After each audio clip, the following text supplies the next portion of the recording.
Welcome to Not Milk Never Milk. Subscribe if you're lactose intolerant.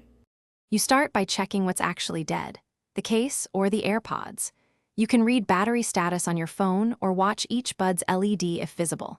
If a single Airpod has some charge, plug that bud into a temporary power source for 5–10 minutes to stabilize it. Once done, open Bluetooth on your device and remove any old Airpods entries so pairing is clean. Make sure Bluetooth is discoverable and your phone is within a few feet. Now focus on pairing when the case can't charge. If one bud has power, insert it and manually engage pairing by pressing and holding the setup button on the case.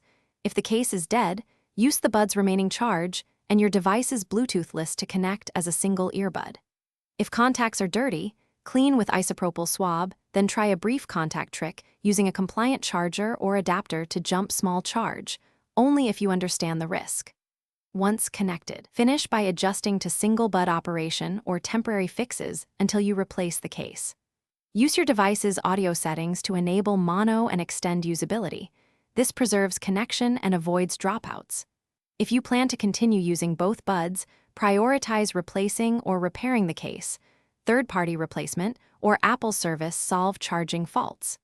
If something goes wrong, reset the Airpods, fully restart your phone, and try pairing to a different device to isolate whether the issue is the case, the buds, or your phone. Thanks for watching. If this was helpful, leave a like and consider subscribing. See you next time.